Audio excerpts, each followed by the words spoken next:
All right, so today we will talk about fluids, and we have two chapters to cover: fluid statics and fluid dynamics.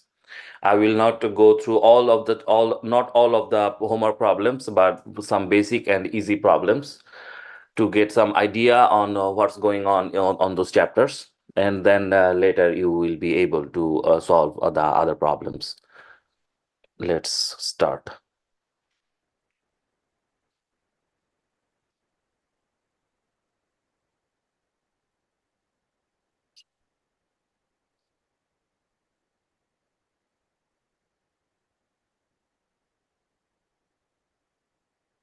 Yeah, as you can see, this is our chapter 11. And chapter 11 consists of fluid statics.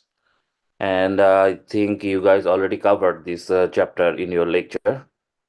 And this is one of the fundamental chapter of physics, because this is something beyond the mechanics.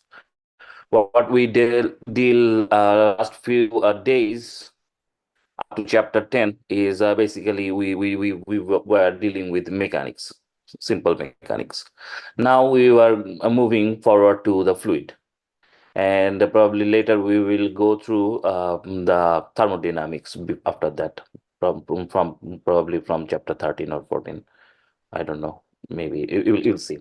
But today the point here is today we will talk about only the fluid. And fluid statics means the fluid which has no velocity, which is static.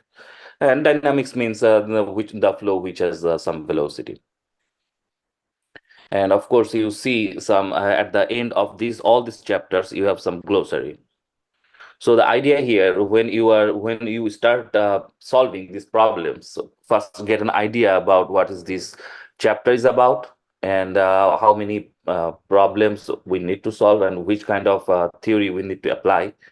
So we need to read all these chapter or subject matters very carefully. And of course, I insist you to read the glossary and these kind of formulas, what is accumulated here. So I think it is something good for solving those kind of problems. In this chapter, we need to solve this problem 4, which is about the density. Then the variation of pressure with depth in fluid, number 18. We will do this problem today. Then Pascal's principle, gauge pressure, absolute pressure, and pressure measurement. We will do this problem as well, number 29. Archimedes principle, and I think you have a whole lab on this Archimedes principle. And cohesion and adhesion in liquid, surface tension and capillary action. We have a problem here, number 53, and pressure in the body, number 70. So we will do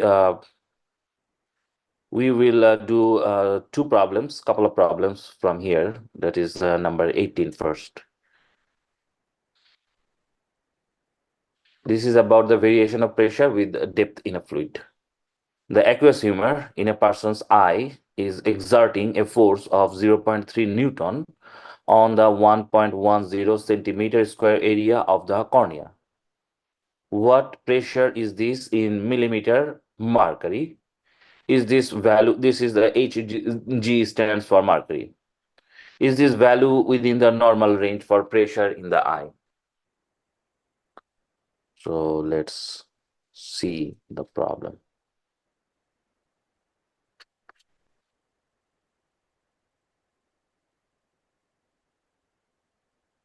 I think today I can connect my iPad. Let's give it a try. Yeah, should be great.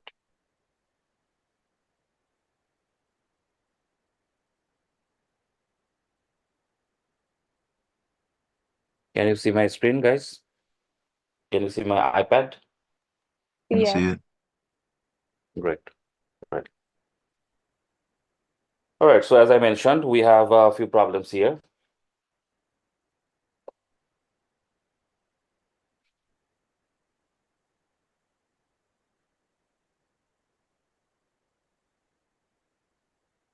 And we have 6 problems. Among them, we will do two problems. So the aqueous humor in a person's eye is exerting a force of 0.3 Newton. That is my AF. And the area is my given is A.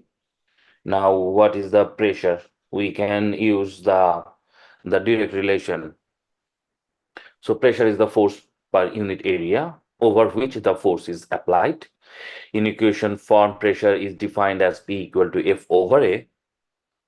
And we know the SI unit of pressure is Newton over meter square, because the SI unit of this guy, this force, is Newton, and this is in meter square. So clearly, you need to convert this centimeter square here into meter square. You need to convert this guy first. Then you can calculate the pressure. So we know how to do that. Well, this unit conversion is very, very important in these kind of courses, basic physics courses for undergraduate people. So we just need to know how to convert it clearly, properly. So clearly we have 1.1 centimeter square. So 2 centimeter is there. So we will convert both of them. So 1 meter over 100 centimeter, and then 1 meter over 100 centimeter. And if we take care all these numbers, we will come up with these numbers: 0.00111, 0.00011 meter square. And then you will calculate the pressure in the SI unit, that is 2727.27 Newton over meter square. Now you can convert it to the mercury level. Pressure in millimeter per millimeter mercury. 1 millimeter of mercury, how much pressure in that standard? And we know the relation. 1 millimeter of mercury is 133 of Pascal. There is the pressure exerts by 1 millimeter of mercury, and we know this relation from the book, and it is given in one table. I forget the table number, the reference number, but you can check it very easily. And so you know how to do this kind of conversion. Again, you need to multiply it with 1, and this 1 means 1 millimeter over mercury over 133 Newton per meter square, because this Pascal means 1 Newton per meter square. 1 Pascal means 1 Newton over meter square. So we can come up with this number, 20.5 millimeter of mercury. And also we know the range of pressure in the eye from the book. And you guys know this is biological stuff, so you guys know better than me. So this is in between 12 to 24 millimeter of mercury. So the result in part A is within the range. So that is my part A and part B. Any confusion here?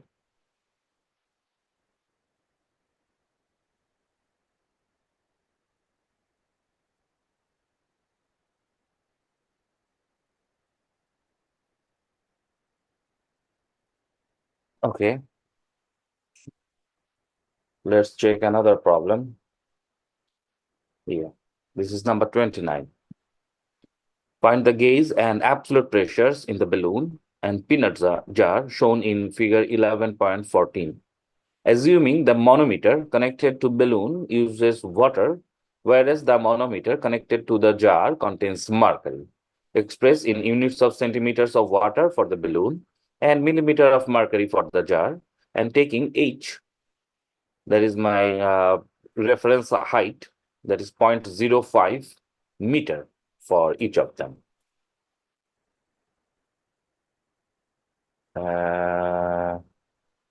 Let's go back to the book, because we need to check this figure 11.14, 11.14.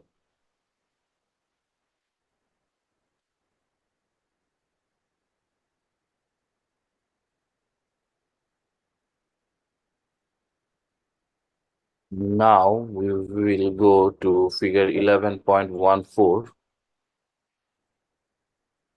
Yeah, so this is my figure 11.14. So this is, here you can see that this is an open tube manometer, has one side open to the atmosphere, Number A is fluid depth must be the same on both sides, or the pressure each side exerts at the bottom will be unequal and there will be flow from the deeper side. And as you see that the level of fluid is the same here because open to atmosphere is exerting the same pressure on this fluid. And we call this kind of tube is we call manometer. This is a U-shaped tube shown in figure. For example, this simple tube is called the manometer. In figure 11.14a, both sides of the tube are open to the atmosphere. Atmospheric pressure therefore pushes down on each side equally, so its effect cancels. If the fluid is deeper on one side, there is greater pressure on the deeper side, and the fluid flows away from the side until the depths are equal. And now, what about this number B? Number B, a positive gas pressure, Pg is H rho g, transmitted to one side of the manometer, can support a column of fluid of height h. And in a minute, we will see the gauge, what is gauge pressure and what is the atmospheric pressure. So gauge pressure is always relative to the atmospheric pressure. This is a pressure, something we can measure with some instrument like this. And here we see that the gauge pressure is positive here. But here, if we put that same manometer with the vacuum packed peanut jar, that gas pressure is negative here. A positive gas pressure, Pg, is H rho g transmitted to one side of the manometer can support a column of fluid of height h. And similarly, atmospheric pressure is greater than a negative gas pressure, Pg, by an amount H rho g. The jar's rigidity prevents atmospheric pressure from being transmitted to the peanuts. So this is my figure 11.14.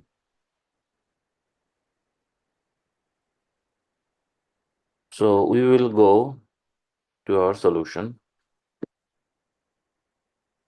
I just wanted to show you the figure 11.14 from the book.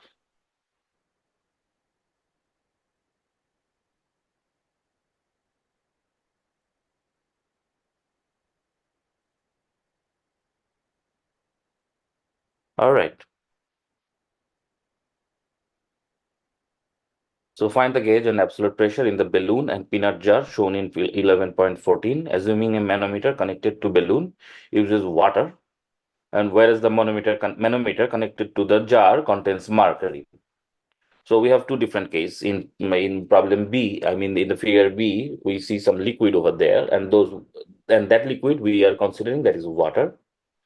And when that is in figure C, when that is connected with the peanut jar, we are thinking that the liquid over there is mercury. So express in units of centimeters of water for the balloon and a millimeter of mercury for the jar. So that is another kind of important concept we need to deal here, that you need to express your units in centimeters of water instead of the SI unit, and also the millimeter of mercury.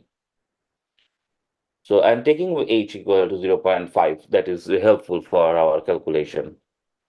And we mean absolute pressure. Here you see that I wrote absolute pressure. This PABS, ABS stands for absolute. And that is the summation of your gauge pressure and your atmospheric pressure. And gauge pressure, that will be denoted by PG. This is small g here. And this is relative to atmospheric pressure, positive if above the atmospheric pressure, and negative if below the atmospheric pressure. And Pg is my H rho g, and P absolute is my Pg plus P atmosphere. And of course, you know this rho, this is the Greek letter rho, that means the density. This is density, and this is acceleration due to gravity. And this H is given. That is my reference height. Yeah. So for balloon, we will calculate the gauge pressure first, H rho g. in SI unit, of course.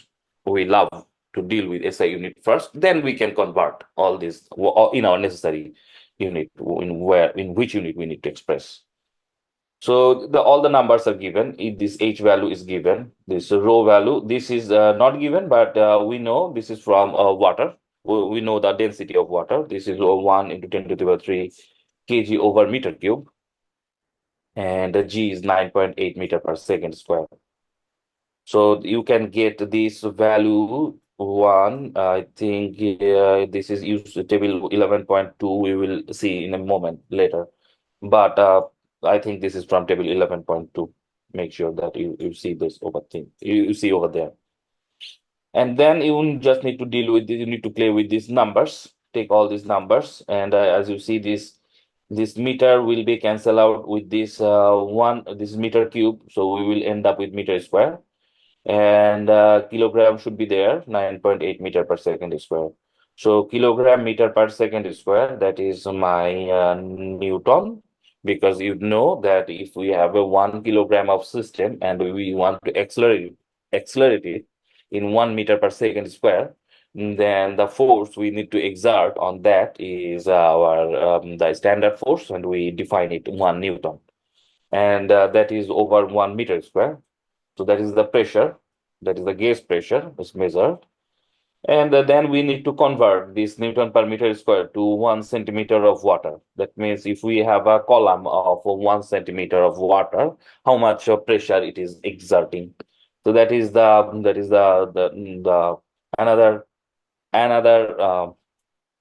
way of your unit to express this kind of problem.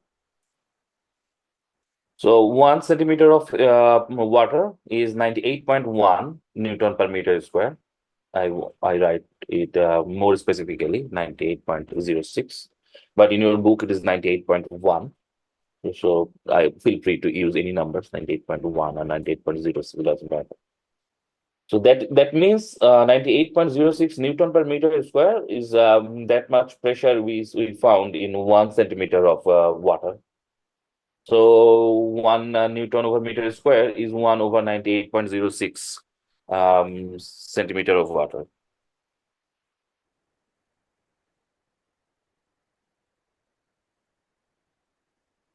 And then we just calculated this centimeter of H2O.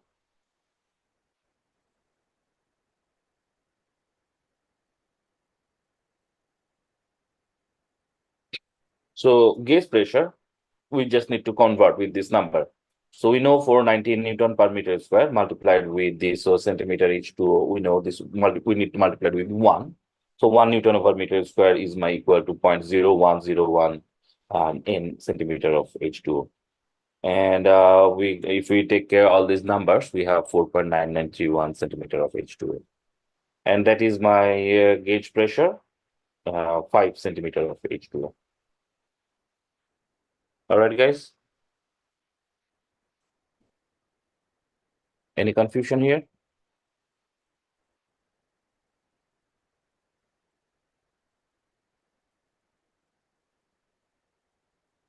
All right. If not, then move forward. Now we will talk about the absolute pressure. That is the measure of that is the measured pressure plus the atmospheric pressure. So the atmospheric pressure is given in your book, equation 11.22. That is 1.01 10 to the power 5 Newton over Newton meter per second square.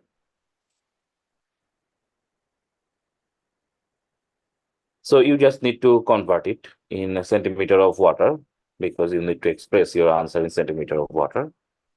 And we did that simply.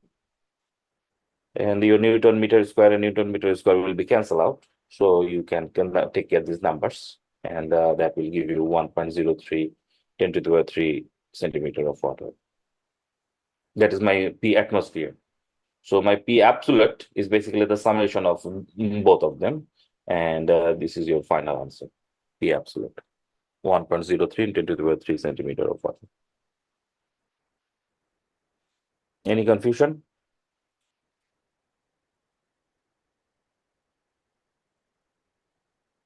Any question? No question? Anybody?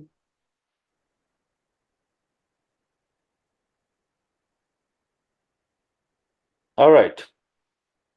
Good for me. If not, good for me. Then we will move forward. Now we know the marker. We know that in our scenario C, we need to replace the liquid with what from water to mercury. And this is mercury is we know the density of mercury is given 13.6 into 10 to the power 3 kilogram per meter cube. So you need to convert. Sorry, you need to check this again from your book. It is given value. And here we know that gas pressure is negative from the figure 11.414C. This we just need to put this. We need to give input all these numbers here. H value is given. You know the density mercury, and you know the G value. So you will have these big number 66649 Newton over meter square. Now again from table 11.2, it looks like this 11.2 is important table for this kind of unit conversion. So 1 millimeter of mercury is 133 Newton over meter square. You will convert it. You will take the what is the value of 1 Newton meter square in mercury. That is 0.00751. And we know all these numbers. And so we just need to convert this Newton per meter square to millimeter over mercury. And we know 1 Newton per meter square is 0.00751 millimeter of mercury. So we will calculate that minus 50 millimeter of mercury. That is my gauge pressure. And we, of course, we know uh, atmosphere of one atmospheric pressure is 760 millimeter of mercury.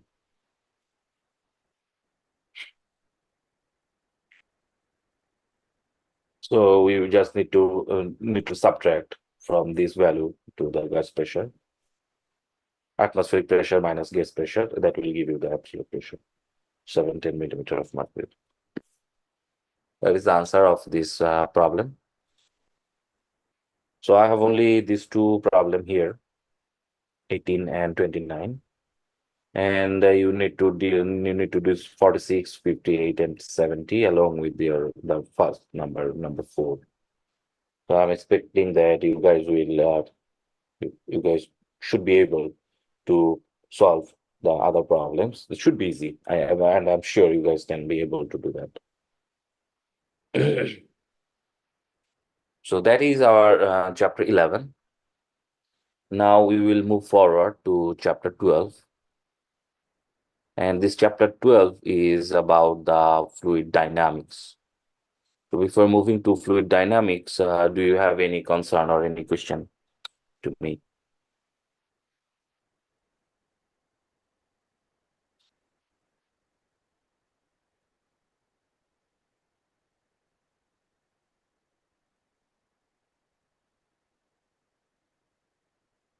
I told you many, many times that you guys can stop me at any point and you can ask me questions.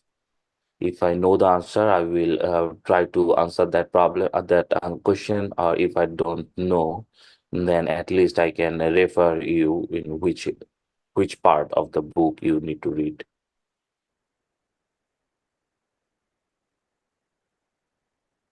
All right. So let's talk about this fluid dynamics and its biological and medical application. And as you know, this chapter outline is there in the very beginning. Do not ignore this part because this part actually give you a glance what is this chapter about, and this is helpful to understand the subject matter. So here we will deal with flow rate and its relation to velocity. Bernoulli's equation, very important equation. The most general application of Bernoulli's equation, viscosity and laminar flow, that is Poiseuille's law, the onset of turbulence, motion of an object in a viscous fluid, and molecular transport phenomena, that is consist with diffusion, osmosis, and related processes. So we will basically focus today here just to get an idea about the flow rate. and a little bit of Bernoulli's equation. And as you see, what is the fluid dynamics? And we have some examples of fluid dynamics.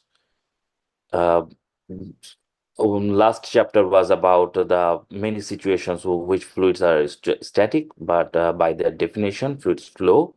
So we need to deal with the dynamics of the fluid. And there are some really good explanation here in this book. And as you see, this is the flow rate and Bernoulli's equation, Bernoulli's principle, this kind of stuff. So we need to be careful.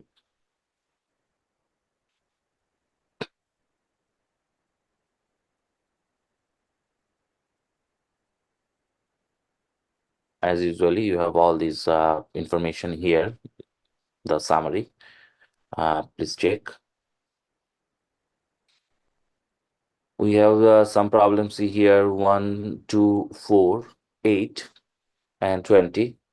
Do you have any other? 26. No, that's it. So here we have flow rate and its relation to velocity. We will focus here today. And also you have some problem here is molecular transport phenomena, diffusion, osmosis, and related process. You have some problem in Bernoulli's equation. And also you have problem in number 26. That is about the most general applications of Bernoulli's equation. So you do not have any problem related with viscosity and laminar flow, the onset of turbulence, and molecular transport phenomena.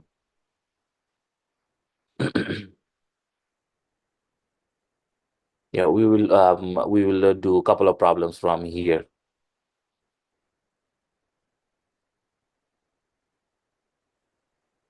We'll do number 2. Let's do that. Then maybe I will ask you to do this number 4 or something.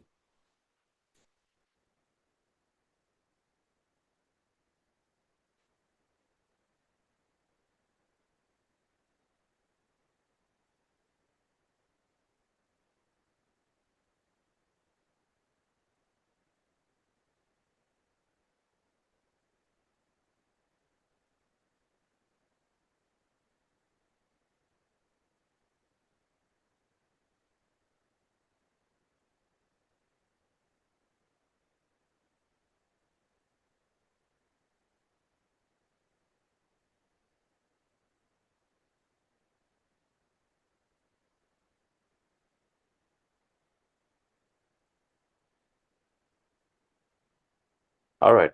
So yeah, as you see, we have 6 problems in chapter 12. And among them, we have 3 problems. The most easy problem, the flow rate and the relation to velocity, number 1, 2, and 4. Number 8 is related about molecular transport phenomena. Number 20 and 26 is Bernoulli's equation and general application of Bernoulli's equation. Let's do number 2. Ah, I did not show you that number 2, right?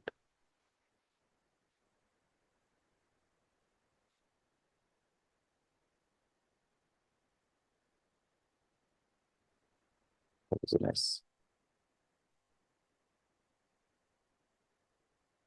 So in problem number 2, we have the heart of a resting adult pumps blood at a rate of 5 liter over minute. Convert this to centimeter cube per second. And what is this rate in meter cube per second? So meter cube per second is my SI unit. And we have some irregular unit, liter over minute. And we also need to convert this to centimeter cube per second.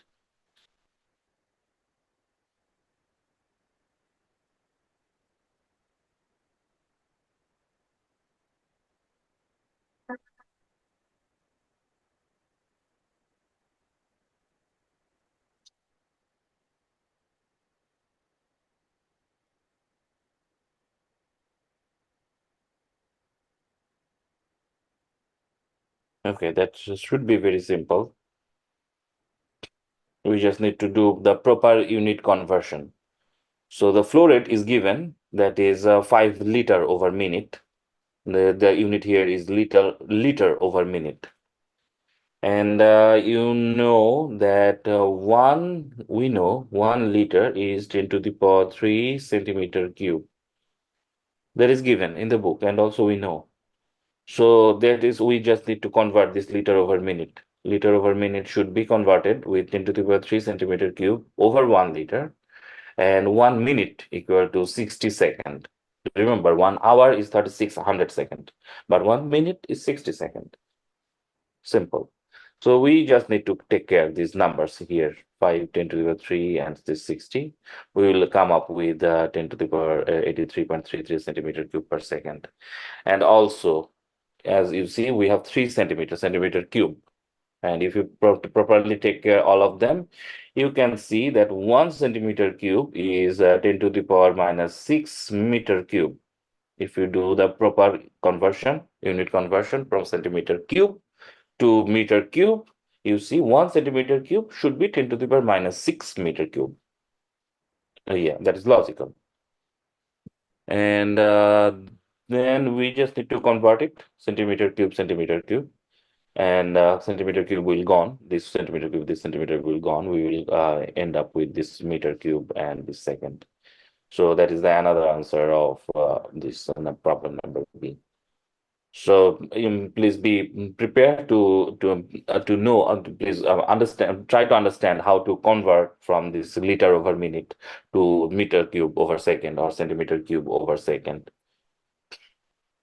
I think this number is not the same in your homework. So I so try to understand by that way. Now I will ask you to do one problem here. But before that, I want to show you one basic concept. What is the flow rate? So flow rate here is basically volume over time. That is my flow rate.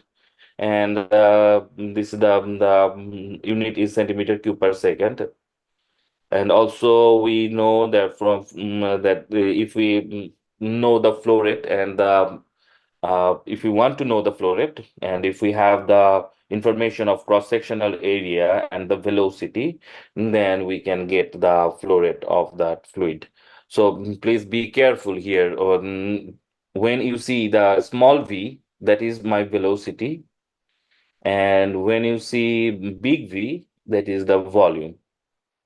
Do not get confused. It is very easy to get confused with this kind of situation. And the number one problem was simple. That was asking what is the average flow rate in centimeter cube per second of gasoline to the engine of a car traveling at 100 kilometer per hour if it averages 100 kilometer per liter, 10 kilometer per liter. Sorry. So the velocity is given here, speed, and the gas mileage is given. And so simply we using the some sense, we can write the flow rate. And this is the real application, speed over gas mileage. What you need to do here, you need to convert the units, kilometer per hour and kilometer per liter. So as you can see, this kilometer will gone instantly. You need to convert this liter and hour. And as you know, 1 liter is my 10 to the power 3 centimeter cube. So we can convert 1 liter and 10 to the power 3 centimeter cube. This is basically one. And 1 hour is 3600 seconds. So if we consider all these numbers, then you will come up with this number 2.78 centimeter cube per second. That is small number, a small problem. So similar to number 2. But now I'm asking you to do number 4. And after that, I will show you my solution. But I want you to give a try for this number 4. Are you with me, guys? Yeah. Yes. Okay, thank you. Yeah, it is hard to teach online because I cannot see my students' face, so I do not understand are they what is the condition of the students learning. So please cooperate me sometimes. Now, this is the number 4. the blood is flowing through an artery of radius 2 millimeter at a rate of 40 centimeter per second. So your A is given, sorry, your R is given. You can calculate the cross-sectional area using the pi r square because this artery is the artery, the cross-sectional area should be is a pipe, should be pipe, small pipe, and that should be the pi r square. So r, this radius r, that should be converted in meter first, and then you can calculate the cross-sectional area. And also you can the velocity v is given in centimeter per second, so convert it in meter per second, then calculate the flow rate. And then next is the volume that passes through the artery in period of 30 seconds. So so the time t is given. You need to calculate the v because you already know the flow rate from the previous problem. So please give it a try. I will wait 4 to 5 minutes. Then I will show you the solution. All right, guys.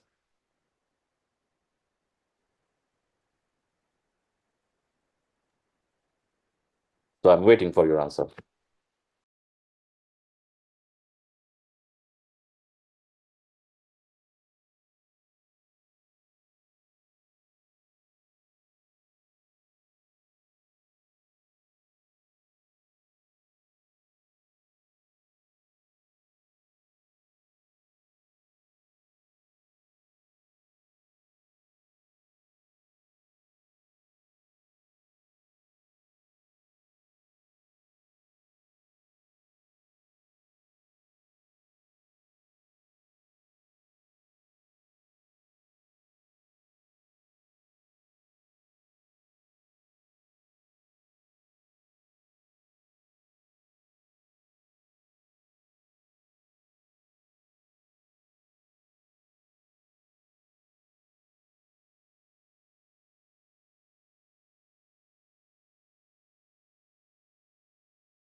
We got one answer. I'm partially agree with you, David. You gave me half answer for the problem B, part B, and I haven't got the problem. So I'm assuming as you give me the right answer for part B, that means you got the right answer for part A.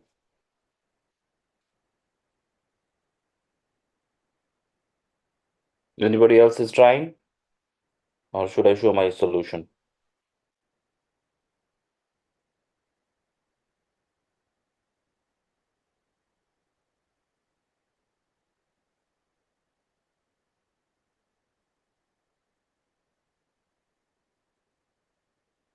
Yes. Great, you, David and you. Good job. So those who will participate in the class activity, probably I will give you some extra point at any point at any time. So it is very important to participate in the class activities because that is a part of our lesson. That is part of our learning. It is very very important to cooperate.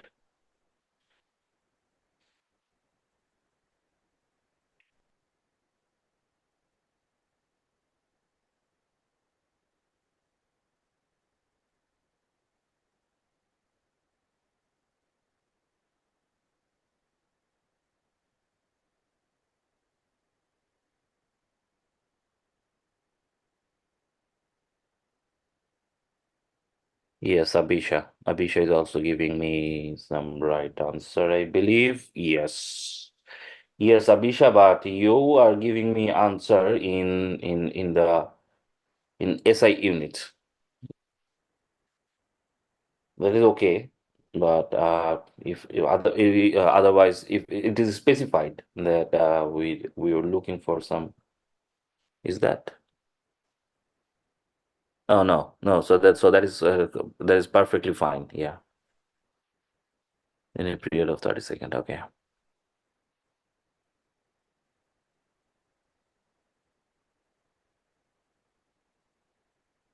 Anybody else is trying? Medicine. Great. Yes.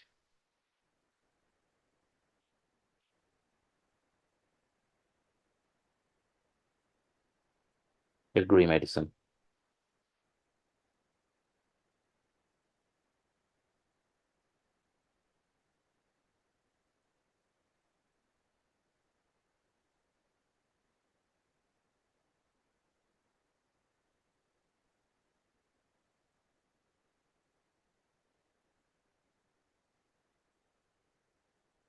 Okay. Anybody else?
Yeah, those I'm going to show my solution because some of you are having issues with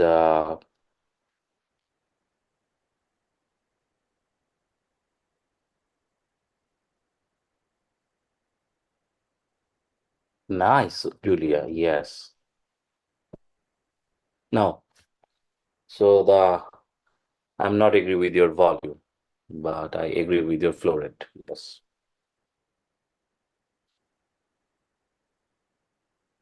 Yeah, let's see the solution now. I think you guys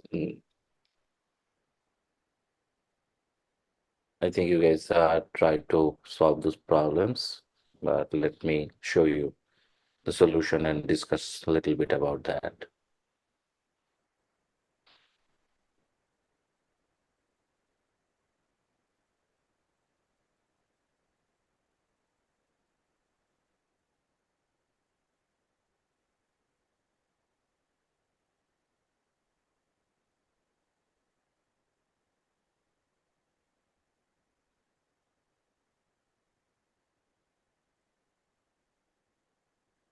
Okay. So blood is flowing through an artery of radius r. That is given. R value is 2 millimeter. Very small, right? So cross-sectional area is pi r square, we know. And this r, if we take the square root, that will be 4 pi millimeter square. Now, what you need to do, you need to convert this millimeter into meter, millimeter square to meter square. So we got getting this 4 pi divided by 1000 multiplied with 1000 meters square. I did not do the, I did not put those numbers in my calculator up to now. So I'm keeping it like that. Also, we know the velocity is given, that is 40 centimeter per second. So we know how to convert this centimeter. This centimeter should be converted in 1 meter divided by 100 centimeter, because this is 100 centimeter divided by 100 centimeter instead of 100 centimeter. That means this is 100 centimeter over 100 centimeter. Instead of this 100 centimeter, we can write 1 meter. And then we need to cancel out the centimeter and centimeter. And we will come up with the velocity is 40 over 100 meter per second square, meter per second. So again, I haven't used my calculator yet, but I need to do it at one point. So we know the flow rate. This is Q equal to A V bar. This bar is replacing the average value. So if you see that kind of bar, that means that is the average. And you know the area here, A is given, A you have calculated using that R. And you know the velocity V. So you can calculate this number here. So if I put all these numbers in my calculator, it is this is a bizarre number like this. And we need to use the scientific notation 5.02 into 10 to the power minus 6 meter cube per second. And as you know, that 1 centimeter cube is 10 to the power minus 6 cube. We got directly 10 to the power minus 6 meter cube. So we can just simply replace that with 1 centimeter cube. So 5.02 centimeter cube per second. That is my flow rate Q. So these guys, give me the answer. They try to give me the answer. So be ready for any extra credit issues. And then problem number B, volume that passes through the artery in a period of 30 seconds. We have given the time is given t 30 second, and q is volume over time. That is simply volume over time. That is my flow rate, another definition of flow rate. So check back your chapter. So we need to know, we need to calculate the volume v here, and this q is given. Q is given means q you have calculated in centimeter cube per second or in meter cube per second, whatever you comfortable, because it is not mentioned clearly which kind of unit we need to show. So we can show anything. If it is correct, it is correct. But I think in your homework or somewhere, you just need to put the, you just need to give the input of the answer. So make sure that which kind of unit is asking in that problem. I don't know. So you need to check. And so Q is given centimeter cube per second, and this is second, 30 second is given. So we just calculated 150 centimeter, 150.6 centimeter cube, and that is my 151 around, because this is, you see, this is equal, but this is similar or equivalent. So we call 151 centimeter cube. So that is it for today's class, today's problem solving. And I solved this 1, 2, and 4.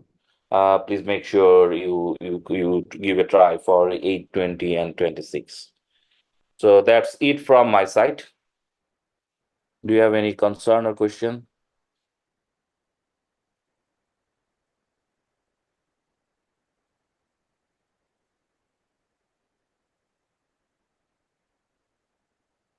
So that is for chapter 11, 11 and 12 problem solving for from my class. But of course, I did not solve all of them because I kept a few of them for you guys that you give a try, and you can do that by yourself. And my job was to give you guys an exploration. I think I did that, and I'm hoping that you will have you should be able to solve the other problems, and I'm very much sure you can be able to do it. This is very easy problems. These are very easy problems. You just need to read the chapter very carefully and properly. So that's it from this chapter 11 and 12, problem solving, fluid statics and fluid dynamics. Best of luck to all of you.